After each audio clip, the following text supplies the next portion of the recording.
कहानी की शुरुआत होती है और हमें इस मूवी का लीड कैरेक्टर नियो दिखता है, जिसका नाम इस वक्त थॉमस एंडरसन होता है। उसे अपनी पुरानी जिंदगी के बारे में कुछ भी याद नहीं होता, क्योंकि उसकी मेमोरी को इरेज कर दिया गया था। उसे सिर्फ इतना पता होता है कि वो मैट्रिक्स गेम का एक प्रोग्रामर होता है। जिसके बाद थॉमस कॉफी पीने के लिए कॉफी शॉप में जाता है और वहाँ पर उसकी मुलाकात ट्रिनिटी, जिसका नाम इस वक्त स्टेफनी होता है, इन दोनों की ही आपस में मुलाकात होती है। स्टेफनी को भी अपनी पुरानी जिंदगी के बारे में कुछ भी याद नहीं होता है। उसके बाद स्टेफनी अपने हस्बैंड और बच्चों को लेकर वहाँ से निकल जाती है। थॉमस वहाँ से निकलकर फिर से कोडिंग करने के लिए बैठ जाता है, लेकिन तभी उसका बॉस उसे बुलाता है। यहाँ पर हम देख पाते हैं कि वो बॉस और कोई नहीं बल्कि एजेंट स्मिथ ही होता है, जहाँ पे वो उसे उसकी थेरेपी के बारे में पूछता है और जवाब में थॉमस कहता है कि उसकी थेरेपी अच्छी चल रही है। ये थेरेपी थॉमस इसलिए ले रहा होता है कि उसे अलग अलग दुनिया से इल्यूजन आ रहे होते हैं। उसके बाद सीन शिफ्ट होता है डायरेक्ट उसी थेरेपिस्ट के पास, जहाँ पर थॉमस उससे थेरेपी ले रहा होता है। थॉमस थेरेपिस्ट से कहता है कि रोज आने वाले इल्यूजन से मेरा दिमाग घूम गया है। तो थेरेपिस्ट उसे कहता है कि ये बस तुम्हारे दिमाग की वजह से है और कुछ नहीं। तुम जो अपना गेम डिजाइन करते हो वही प्रोग्रामिंग तुम्हारे दिमाग में भी चलती रहती है। वो उसे कुछ कैप्सूल देकर वहाँ से भेज देता है। जिसके बाद हम इस कहानी में एक इंडियन कैरेक्टर को देखते हैं जो कि प्रियंका चोपड़ा ने प्ले किया है, जिसका नाम होता है सती।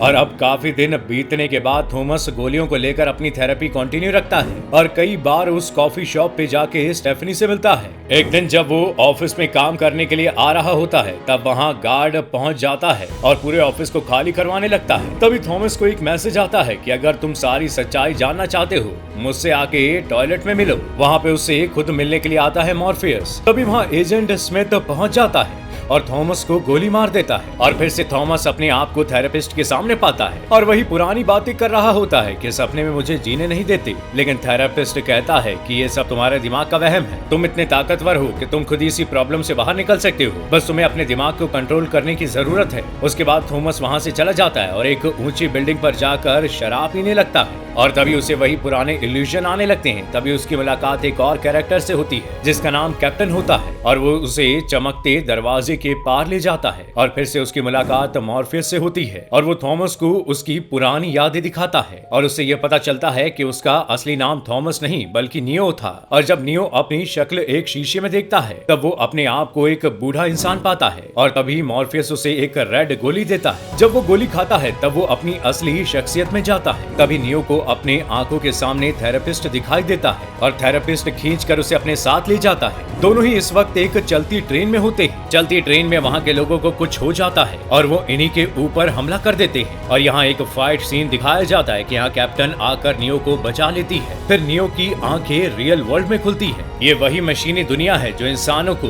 क्रोनिक नींद में सुलाकर उनसे उनका बायोमैकेनिकल एनर्जी सोर्स खींच रही होती है। उसके बाद एक रोबोट आकर नियो को रियल वर्ल्ड से ले जाता है और मॉर्फियस से मिलवाता है और फिर से नियो की ट्रेनिंग होती है, जहाँ मॉर्फियस उसे कुंफू कराटे और साथ ही ग्रेविटी के रूल को ब्रेक करना सिखाता है। फिर नियो की मुलाकात नियोबी से होती है। फिर नियो कहता है कि मुझे इस रियल वर्ल्ड में ट्रिनिटी को भी लाना है, क्योंकि वो भी अपनी सारी यादें भूल चुका है। नियोबी कहती है कि जब तुम यहाँ नहीं थे तब हमारी जंग मशीनों के साथ थी। यहाँ काफी कुछ बदल चुका है और अगर तुम्हें ट्रिनिटी को बचाना है तो तुम्हें माया जाल की दुनिया में जाना पड़ेगा। जिसके बाद नियो माया जाल की दुनिया में जाकर ट्रिनिटी से मिलता है और वो उसे सारा सच बताता है, जो कि उसे मालूम होता है। ये बातें सुनकर ट्रिनिटी काफी ज्यादा हैरान हो जाती है और ट्रिनिटी को पुराने कुछ विजन्स आने लगते हैं और वो देख पाती है कि वो एक बाइक पर भाग रहे हैं और लोग हमारे पीछे पड़े हैं। उस विजन की वजह से ट्रिनिटी की सारी पुरानी यादें वापस आई होती हैं। जिसके बाद वो ट्रिनिटी को वो गोली देता है। अब ट्रिनिटी अपने रियल वर्ल्ड में आती है और तभी स्लीप से उसे एक रोबोट आकर उठा ले जाता है। तभी हम लोग देखते हैं कि वहाँ थेरेपिस्ट पहुँच जाता है। मतलब इन सभी माया जाल के पीछे और कोई नहीं बल्कि थेरेपिस्ट ही होता है। यहाँ पर काफी गोलीबारी होती है, लेकिन इसके पास ऐसी शक्ति होती है कि वो समय को रोक सकता है और यहाँ पर एजेंट स्मिथ भी पहुँच जाता है और फिर हमें दिखाया जाता है कि थेरेपिस्ट और एजेंट स्मिथ के बीच एक